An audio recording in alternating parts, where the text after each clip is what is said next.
freelancing gigs and where to find them. If you're a freelance writer, it can often feel like a little bit of a struggle to find freelance writing work that works well for you. And what I mean by works well is that it's easy to do, it's easy to find, and it pays well.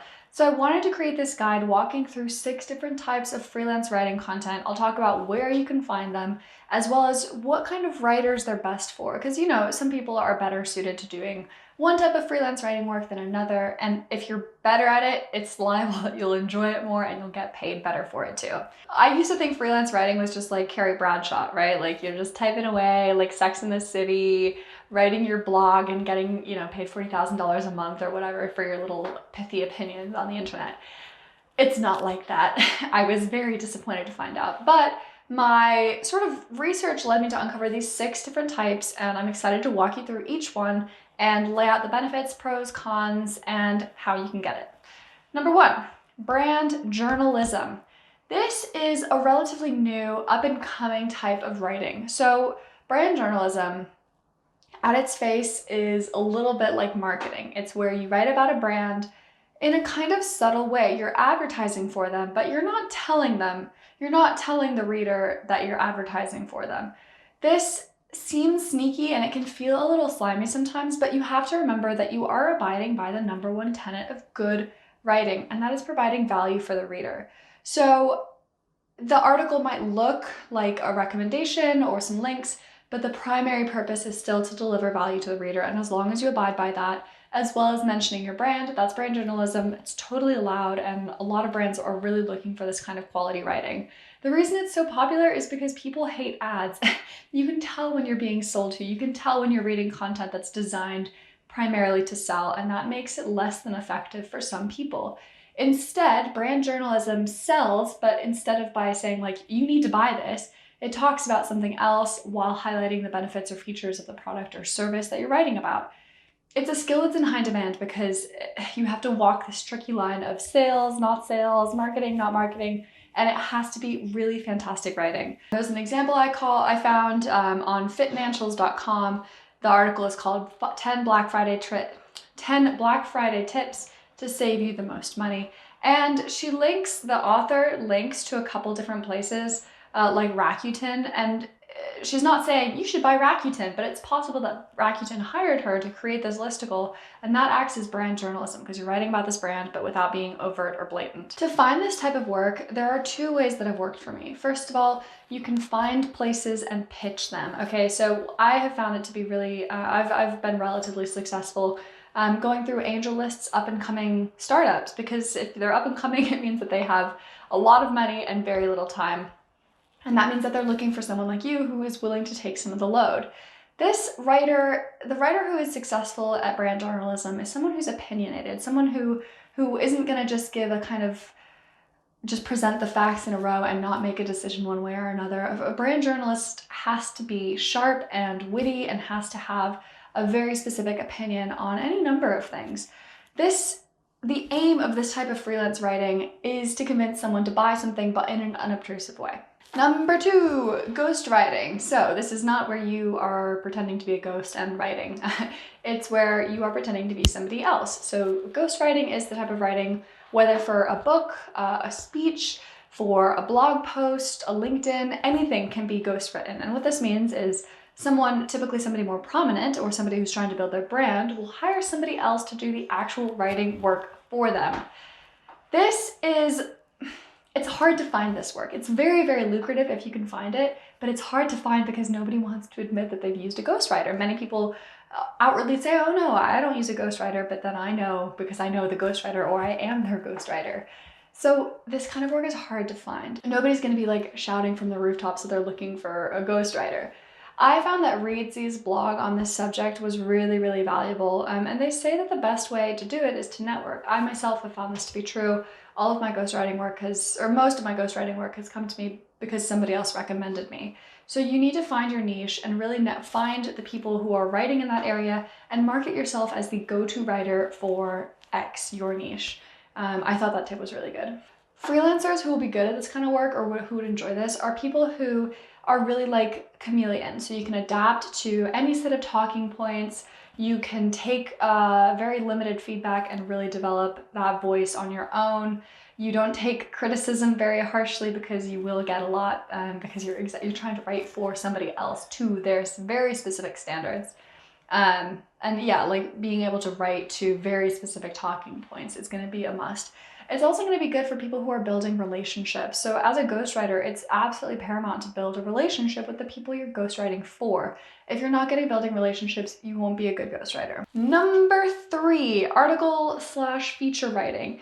This type of writing is probably the most easy or common to find. I mean, on Twitter, I see, 5 pitches a day saying, hey, we're looking for features to write at this magazine, we pay, pitch me.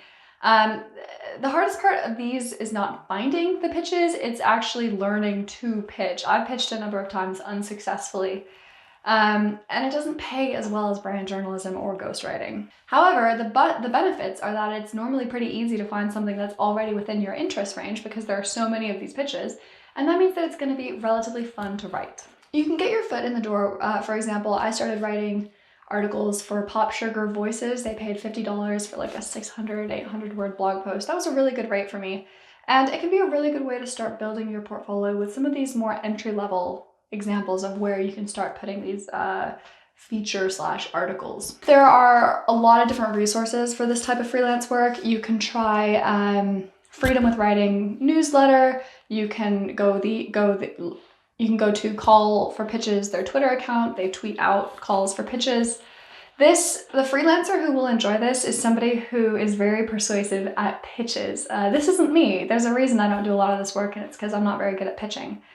It's going to be for people who are not afraid to pitch loads of times and get rejected a lot of times, who have diverse interests, and who are always looking for the next opportunity, even if it's small. Number 4, copywriting. I got my introduction to copywriting. I think it was called copywriter.co.uk. I was in the UK at the time. And I wrote descriptions for bidets. If you don't know what a bidet is, it's basically like a water toilet where you flush with water. Copywriting is not very glamorous. You're creating written content that describes a product, a service. You're putting it on somebody's website.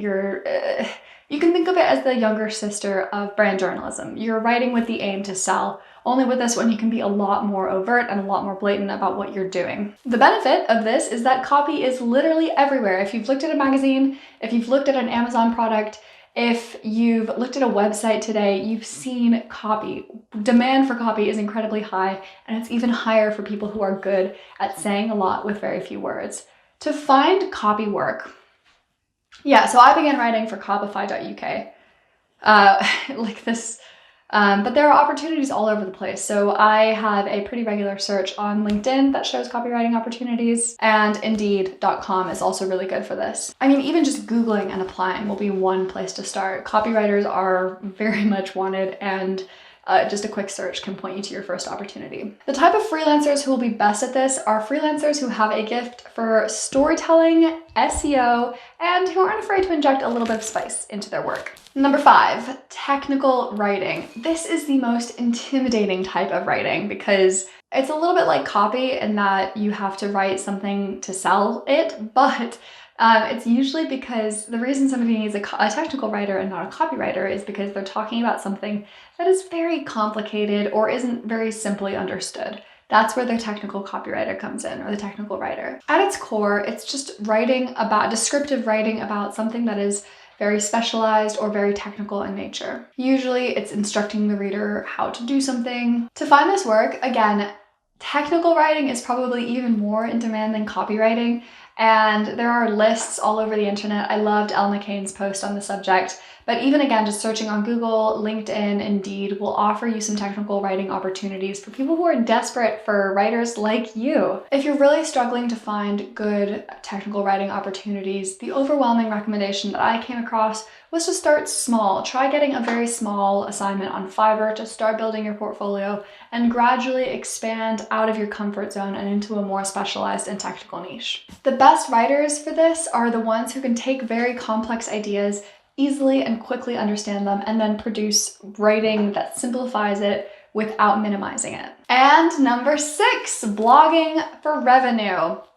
You didn't think I'd forgotten Carrie Bradshaw, did you? So this is what I think most people think of when they think of making money with blogging or freelance writing, is you create content onto your own blog or somebody else's blog, and you get paid not because somebody's paying you to do that, but through a second platform. So examples are AdSense, when you put ads on your website and Google pays you for those, or Medium is another great example of this. I get paid by putting stuff on Medium. Not because Medium hires me to do this, but because people pay money to become Medium members, and then a portion of that revenue goes to me. It's the hardest because you don't just have to be good at one specific thing. You have to be good at a lot of things. You have to know how to write for your audience. You have to know how to find a niche if that's the kind of writing you're doing. And you have to also have a whole host of other skills like marketing, SEO, management, because you are your own boss. But it's also the freest because on your own blog, you don't have client assignments. You are your own client and you can write about whatever you want. And that is honestly, it's some of the most fun type of writing for me. And it can be very financially rewarding too. To find this work, really, you are the source of this. So you just start a blog, whether WordPress, Squarespace, Medium, anything, and just start writing. And you can either monetize it through like selling products on it, affiliate links, ad revenue, or like Medium through a kind of revenue sharing program. This writing is best for people who are very dedicated and who love writing above all else, because it is hard.